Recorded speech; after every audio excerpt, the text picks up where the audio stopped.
दोस्तों, आज जो मैं कहानी लेकर आया हूँ उस कहानी का नाम है कातिल कागज। ये राज कॉमिक्स वालों की कहानी है जिसमें एक कातिल है। उसका कत्ल करने का तरीका बड़ा अनोखा है। वो कागज को अपना हथियार बनाता है। कहानी की शुरुआत होती है दिल्ली एयरपोर्ट से, जहाँ तैनात सुरक्षा कर्मियों की उस समय जान में जान आई जब उसे विशेष विमान ने रनवे से टेक ऑफ किया। सुरक्षा गार्ड आपस में बात कर रहे थे। भगवान का लाख लाख शुक्र है कि विदेश मंत्री का यह स्पेशल प्लेन यहाँ से सही सलामत उड़ गया। किसी सरफिरे ने उसे बम से उड़ाने की धमकी दी थी। इस प्लेन का हम हवा में कोई कुछ नहीं बिगाड़ पाएगा। अब चैन की सांस लेते एयरपोर्ट पर तैनात सुरक्षा कर्मियों को क्या मालूम था कि जो कुछ होना था हवा में ही होना था। बेचारे विदेश मंत्री बिना किसी वादा के ज़मीन छोड़कर सोच रहे होंगे कि उन्हें कोई कोरी धमकी मिली थी, लेकिन ऐसा नहीं। मैं कोरी धमकी नहीं देता। यह बात मंत्री के साथ सारी दुनिया को पता चल जाएगी जल्दी, बहुत जल्दी। विमान में एक जोरदार धमाका हुआ। सारे देश को स्तंभ कर देने वाली इस दुर्घटना की जांच में कई रहस्यमय प्रश्न सामने आए। दुर्घटनाग्रस्त प्लेन की वीडियो फिल्म से ये पिक्चरें मिली हैं जिनसे दुर्घटना का कारण स्पष्ट होता है। और दुर्घटना का वह कारण था मंत्री जी के प्लेन से आ टकराने वाला यह प्लेन। What nonsense! ये प्लेन मंत्री जी के प्लेन की दुर्घटना का कारण कैसे हो सकता है? ध्यान से देखो ऑफिसर, ये प्लेन है कागज का बना हुआ एक ऐसा जहाज जैसे अक्सर बच्चे उड़ाया करते हैं। कागज के इस जहाज से टकराकर भला मोटे इस्पात से बना प्लेन कैसे दुर्घटनाग्रस्त हो सकता है? हम सभी का भी यही मत है सर। लेकिन वीडियो फिल्म जो सच्चाई बता रही है उसे कैसे झुठलाया जा सकता है? वह सच्चाई थी या मनगढ़ंत कहानी? यह सत्य जल्दी सारी दुनिया के सामने आने वाला था, क्योंकि उन्हीं हाथों से उछला था वह कागज का टुकड़ा जिसे फिरकी कहते हैं। अगर वह न पहुंचा होता तिरंगा, क्षमा करना मान्यवर, आपके सुरक्षा कर्मियों की नज़र बचाकर आप तक पहुंचकर आपकी गर्दन को इस हत्यारे कागज से बचाने के लिए ऐसा करना जरूरी था। तिरंगा रुका नहीं रहा वहाँ। इतने लोगों की भीड़ के बावजूद रक्षा मंत्री जी को कोई तभी निशाना बना सकता है जब वह किसी ऊंचे स्थान पर मौजूद हो, और इस मैदान के आसपास ऊंचा स्थान यह बहुमंजिल इमारत है। और शायद वह जो शख्स है जिसकी मुझे तलाश है किसी पैराशूट जैसी चीज़ के सहारे बचने की फिराक में है। वह तिरंगा ने अपनी ढाल का वार उस पर किया, लेकिन बच कर जाएगा कहाँ? जैसे तूने मुझे हवा में नहीं रहने दिया तिरंगा, वैसे कागजी तुझे हवा में नहीं रहने देंगे। ओह, लेकिन मेरी तरह तुझे नीचे नरम कागजों की सेज नहीं बल्कि कागज के बने कांटों की सेज मिलेगी। ओह, मुझे अपनी ढाल संभालनी होगी। इन कांटों से बचने के लिए जो हैं कागज से बने हुए, लेकिन फौलाद के कांटों से भी खतरनाक हैं। खूब बचा तिरंगा, लेकिन मेरे पास तुझे बांधने वाले हथियारों की कमी नहीं है। ओह, अद्भुत! अब उसने मेरे शरीर को बांधने के लिए कागज से बने डार्ट फेंकने शुरू कर दिए हैं। पता नहीं ये कैसे कागजों को इतने खतरनाक रूप दे पा रहा है। मुलायम कागज को वो इतने कैसे लोहे की तरह कठोर बना देता है। सब पता चल जाएगा, पहले इसके दिमाग को ठिकाने लगाऊं। धाड़! ओह, तेरे हाथ में ढाल है तो मेरे ख्याल से तुझसे ऐसे मुकाबला करना ठीक नहीं। तुझसे तो तलवार हाथ में लेकर मुकाबला करना चाहिए। ओह, एक और करिश्मा मेरी आंखों के सामने है। इस तलवार के रूप में जो है तो कागज की, लेकिन लोहे के गाजर मूली की तरह काट रही है। मुझे इससे बचकर रहना होगा। उफ! ढाल तेरे हाथ से छूट गई तिरंगा। अब अपनी गर्दन को इस तलवार से कटने से कैसे बचाएगा? मेरे हाथों से ढाल गिरने के साथ ही इसके वारों को तेजी आ गई है। मुझे इस तलवार से बचने के लिए जल्दी कुछ करना होगा। मेरे ठीक पीछे बिजली का यह ट्रांसफार्मर एकदम ठीक रहेगा, क्योंकि तलवार इसमें मौजूद करंट तक नहीं पहुंचेगी तो करंट कागजी को भी लगेगी। नहीं लगा, तलवार ट्रांसफार्मर में धंस गई, लेकिन फिर भी कागजी को करंट नहीं लगा। ऐसा कैसे? ओह, मैं भी कितना बेवकूफ़ हूँ जो यह नहीं समझ पा रहा हूँ कि यह तलवार लोहे की तलवार की तरह काट तो रही है, लेकिन यह लोहे की नहीं, कागज़ की तलवार है और कागज़ में कभी करंट नहीं दौड़ता। एक मिनट, कागज़ में भी करंट दौड़ता है, लेकिन एक कंडीशन में। कागज़ गीला होना चाहिए। ऐसे कागज़ की तलवार गीली हो गई। अब इसमें करंट जरूर दौड़ेगा। ऐसे। ओह, एक जोरदार टक्कर दे मारी तिरंगा ने। तेज करंट ने कागजी को एक बार फिर कूड़ेदान में फेंक दिया। लगता है इस कूड़ेदान से तुझे कुछ ज़्यादा ही प्यार है। हाँ, और वो इसलिए क्योंकि इस कूड़ेदान में ढेर सारे कागज़ हैं जो मेरे इशारे पर हथियार बन जाते हैं। ओह, फंस कर रह गया तिरंगा उन कागज़ों में। तू कातिल कागज़ों के जाल में फंस गया है तिरंगा, और यह जाल इतना घना है कि तेरा इससे निकलना मुश्किल है, इसलिए तेरा बचना भी मुश्किल है। अगर तुझे तुरंत ही अपने आकाओं तक यह खुशखबरी ना पहुंचानी होती तो तेरी लाश देखने के लिए मैं यहाँ जरूर ठहरता। कागजी भागा जा रहा है, लेकिन मैं उसे नहीं रोक सकता क्योंकि मैं यहाँ फंसा हूँ। मुझे हर तरफ से ध्यान हटाकर खुद को इन तेज कागज़ों के जाल से निकलना होगा, नहीं तो ये मुझे काट डालेंगे। लेकिन इस जाल से निकला कैसे जाए? चाकू से तेज कागज़ तो मेरे इर्द गिर्द इतनी तेज़ी से घूम रहे हैं कि मेरा निकलना मुश्किल। तो फिर ऐसे में मैं इन हत्यारे कागज़ों से खुद को बचाने के लिए क्या करूं? ओह, कागज़। ये सारे हथियार लोहे के हथियारों की तरह ज़रूर है, लेकिन है तो ये आखिर कागज़ के ही बने। इसलिए मुझे अपनी ढाल का भरपूर वार करके इस पाइप लाइन को फोड़ना होगा। मेरे ऐसा करने से पाइप में बहता पानी काफ़ी तेज़ प्रेशर से ऊपर जाएगा और फिर यह बरसने लगेगा। इस तरह बरसता पानी इन कागज़ों के हथियारों को भिगो देगा और फिर वही होगा जो मैं चाहता हूँ। पानी से कागज़ के हथियार गल जाएंगे। गल रहे हैं,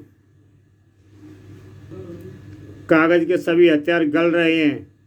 अपने बेमिसाल दिमाग के बल पर तिरंगा हत्यारे कागज़ों के उस जाल को तोड़ चुका था और अब कागजी कोई कॉन्ट्रैक्ट किलर है, यानी वह पैसा लेकर हत्याएं करता है और उसमें इस्तेमाल करता है कागज़ों का। विदेश मंत्री क्रिकेटर प्रभाकरण को मारने के बाद वह रक्षा मंत्री जी को मारना चाहता है।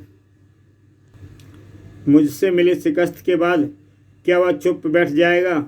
नहीं, चुप बैठने वालों में से नहीं हूँ मैं। मुझे रक्षा मंत्री को हर हाल में मानना है, क्योंकि उसे मारकर ही मैं वह ढेरों दौलत हासिल कर पाऊँगा जिसके लिए मुझे बहुत कुछ खोना पड़ा। लेकिन मेरे एक हमले से बच गए रक्षा मंत्री को मारना इतना आसान नहीं होगा। उसके लिए तो मुझे बहुत कुछ सोचना होगा, और वो भी ऐसा कि जो मैं सोचूं वह धज्जियाँ उड़ाकर रख दे। रक्षा मंत्री की टॉप सुरक्षा व्यवस्था की एक कौन है तू? कहाँ जाता है? जवाब ऐसा होगा, ये ना उन सुरक्षा कर्मियों ने सोचा था और ना ही दूसरों ने। गोलियों से छलनी कर दो इसे। गोलियों ने तो उस पुतले पर असर नहीं डाला, लेकिन पुतले के वार ने जोरदार असर किया। इसी के साथ उस पुतले का रास्ता साफ था रक्षा मंत्री तक पहुंचने का, और अब वह पुतला रक्षा मंत्री को यमराज तक पहुंचाने का रास्ता साफ करने जा रहा था। पुतले का इरादा एक ही बार में मंत्री के शरीर को तरबूज की तरफ फोड़ डालने का था और पुतले का वह इरादा पूरा भी हो गया होता, लेकिन मंत्री का शरीर एक झटके से उस स्थान से खिंच गया। किसने खींचा मुझे? मैंने। और अब मुझे इसकी खिंचाई करनी है।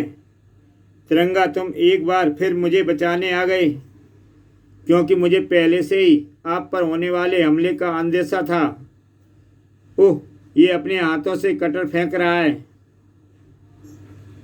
ये कटर तो कागज के बने हुए हैं। इसका मतलब मेरा सोचना सही निकला।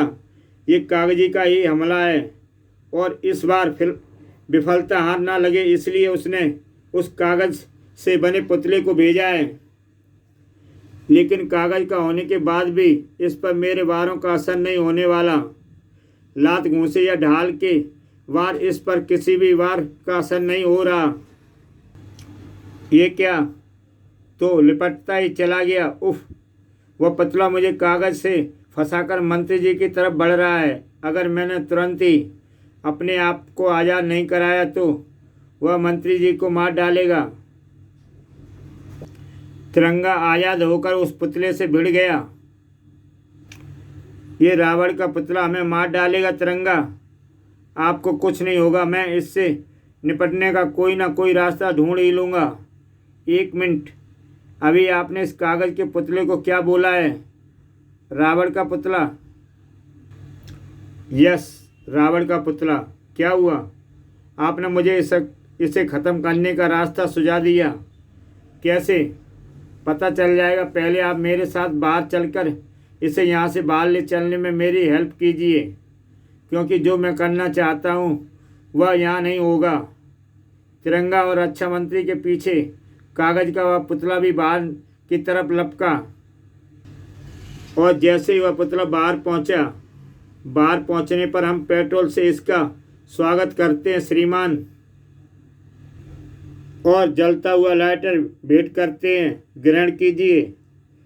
बक्स से जल उठा कागज का वह पुतला और कुछ ही पलों में राख हो गया। अगर आप इसे रावण का पुतला का संबोधन न देते तो शायद मुझे इस कागज के पुतले को रावण के पुतले की तरह जलाने का आइडिया ना सूझता। ये कागजी की एक और हार थी। तिरंगा बच गया और उसने एक बार फिर रक्षा मंत्री को मेरे हाथों से बचा लिया। पर मैं हार नहीं मानूंगा। रक्षा मंत्री जरूर मरेगा, लेकिन बाद में। अब उससे पहले तिरंगा मरेगा। उधर तिरंगा, कागजी नामक आदमी देश के लिए बहुत बड़ा खतरा बन सकता है। मुझे इस खतरे को ख़त्म करना है और इसके लिए मुझे जल्द से जल्द उस तक पहुंचना होगा और उसके द्वारा हथियारों के रूप में इस्तेमाल किए गए इन कागज़ों के सिवा मेरे पास उस तक पहुंचने का कोई और साधन नहीं है। लेकिन क्या ये कागज़ उस तक पहुंचने में मेरी मदद करेंगे? देखते हैं। फिलहाल तो मुझे इन कागज़ों को लेकर किसी कागज़ पारखी से मिलना होगा और मेरी नज़र में ऐसा पारखी एक ही है। कौन था वो? राज कॉमिक्स के मालिक Manoj Gupta. Are you sure Manoj ji? पर मैं इस कागज़ की क्वालिटी आंखें बंद करके भी बता सकता हूँ। यह न्यूज़पेपर प्रिंट क्वालिटी का कागज़ है। वैसे तो यह कागज़ कई काम आता है, लेकिन इसका बहुतायत में इस्तेमाल अखबारों में छपने के लिए किया जाता है। ये कागज़ इतना कठोर कैसे हो गया, इस बारे में कुछ बता सकते हैं? नहीं, कोई कागज़ इतना कठोर और ब्लेड की तरह पहना भी हो सकता है। ये तो मैं आज ही देख रहा हूँ। तभी ओ, ये क्या? कागज़ का बना जहाज यहाँ मेरे लिए ही होगा। मेरे लिए ही होगा। उस जहाज के साथ एक कागज़ और भी था जिस पर लिखा था, तिरंगा, अगर तुझे मेरी तलाश है तो यमुना नदी के पास बनी पुरानी हवेली में आ जा। कागजी। क्या है तिरंगा? चारा मुझे फंसाने के लिए। तुम क्या करोगे? फंसूंगा, क्योंकि कागजी तक पहुंचने का यही एक रास्ता है। जल्दी यमुना के किनारे पर नजर आ रहा था तिरंगा। यमुना के पार वो पुरानी हवेली मौजूद है, मुझे उसी में जाना है। लेकिन इसके लिए मुझे यह नदी पार करनी होगी, और फिलहाल नदी पार करने का एक ही साधन नज़र आ रहा है, यह नाव। इस नाव पर चढ़कर तूने अच्छा नहीं किया तिरंगा, क्योंकि इस नाव से तू नदी के दूसरे किनारे पर नहीं पहुंचा, बल्कि यमराज के पास पहुंचेगा, क्योंकि यह नाव मेरे द्वारा उस कागज़ से बनाई गई है जो पानी से जल्दी गल जाएगी। नदी के बीच ठीक उस दलदली जगह पर जहाँ मैंने छोड़े हुए हैं तुझे फाड़ देने के लिए। मगरमच्छ, ओह, चाहूँ तो तुम्हारी इन गुस्ताखियों के लिए मैं इस नदी के पानी को तुम्हारे लहू से लाल कर सकता हूँ, लेकिन मैं जानता हूँ तुम सब बेगुनाह हो। तुम्हें यहाँ ज़बरदस्ती लाया गया है, इसलिए मेरे पास तुमसे निपटने का एक और साधन है। मेरी ढाल में मौजूद ये तेज ब्लड लाइट, इसकी तेज रोशनी तुम्हारे दिलों में खौफ पैदा करेगी, साथ ही तुम्हारी आंखों के सामने ऐसा अंधेरा कर देगी कि तुम यह नहीं देख पाओगे कि मैं कब तुम्हारे बीच से निकला और कब किनारे पर पहुंच गया। कागज़ की नाव और मगरमच्छों का इंतजाम करके कागजी ने यह इंतजाम तो कर ही दिया था कि मैं इस पुरानी हवेली तक ना पहुंच पाऊं, लेकिन उसके सारे इंतजाम को धत्ता बताकर मैं आखिर हवेली तक पहुंच ही गया हूं। अब मुझे इस हवेली में जाना है। एक एक कदम फूंक फूंक कर बहुत ही सावधानी से हवेली में प्रवेश कर रहा है तिरंगा, यानी वह हवेली में मिलने वाले हर खतरे से सावधान है। लेकिन बेचारा तिरंगा क्या जानता है कि उसके सारी सावधानी धरी की धरी रह जानी है। सारी की सारी हवेली की ही एक खतरा है, क्योंकि वो हवेली ईंट पत्थरों की नहीं बल्कि ऐसे कागज़ों की बनी है जो कि पलों बाद ही धूं धूं कर जल उठेगी। सचमुच कुछ ही पलों बाद वह कागज़ की हवेली भक से जल उठी, और वो भी ऐसे जैसे पेट्रोल के टैंकर जलता है। जल्दी सारी हवेली जलकर राख हो गई। भीषण आग से तिनका भी न बचा, जो फिर तिरंगा कहाँ बचा होगा। कागज़ों की राख में तिरंगा के शरीर की राख भी मिल गई। अब मैं चलता हूँ रक्षा मंत्री को मारने की तैयारी करने। आज मुझे जानकर कितना सुकून मिल रहा है कि तिरंगा के ख़त्म होने के बाद मुझे रोकने वाला कोई नहीं। तभी एक आवाज़ आई जो कहलाता है इस देश की आत्मा, उसका भला कैसे हो सकता है खात्मा।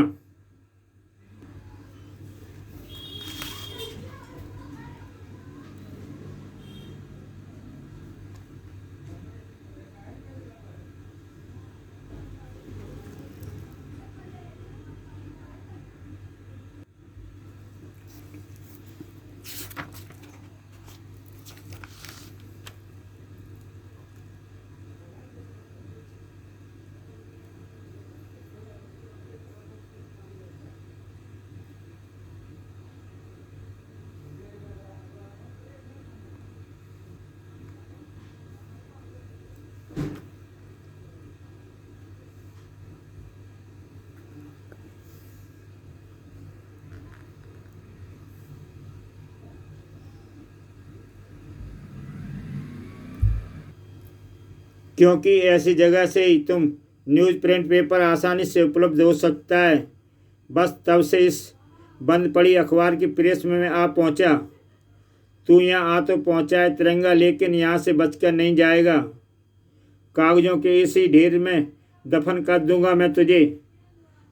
तुमसे पहले यहाँ पहुंचकर मैंने झक नहीं मारी। यहाँ पहुंचकर मैंने सबसे पहले छानबीन करके उन केमिकलों को ढूंढा है जो कागज़ को लोहे जैसा कठोर बना देते हैं। उन्हीं केमिकलों का छिड़काव तू कागज़ों पर करके उन्हें हत्यारे कागज़ बना देता है, और उन केमिकलों को तू भरकर रखता है अपने इन हाथों में जो देखने में हाड़ मांस के लगते हैं लेकिन है लोहे के। ओह, और तेरे ये हाथ इसी प्रेस में अखबार प्रिंट करने वाली मशीन से आकर कट गए थे। ठीक ऐसे हैरान है ना, मैं तेरे बारे में इतना सब कुछ कैसे जानता हूँ। मैंने यह सब जादू से नहीं, तेरी इस डायरी से जाना है, जिसमें तूने साफ साफ लिख रखा है कि कभी तो इस प्रेस में काम करता था। एक दिन काम करते करते हुए तेरे दोनों हाथ मशीन में आकर कट गए। हालांकि तेरे हाथ तेरी लापरवाही से कटे थे, लेकिन तूने इसका दोषी इस प्रेस के मालिक को माना। तूने अपना दोस्त जबरदस्ती मालिक पर मरना चाहा तो उसने तुझे गिरफ्तार करवा दिया और तब गुस्से में आकर कागजी बन बैठा और इस प्रेस के मालिक की हत्या करके यहाँ का मालिक बन बैठा। लेकिन अब तू यहाँ नहीं रहेगा, क्योंकि तेरे लिए एक रूम बुक है सेंटर जेल में। इस तरह कातिल कागजी तिरंगा द्वारा जेल में पहुंचा दिया गया। तिरंगा की ऐसी बेहतरीन कहानियों के लिए मेरा चैनल सब्सक्राइब करें दोस्तों। तिरंगा की एक से एक बेहतरीन कहानियाँ मेरे YouTube चैनल में जाके देख सकते हैं। अब फिर कल मिलेंगे एक और नई कहानी के साथ। तब तक के लिए विदा दोस्तों।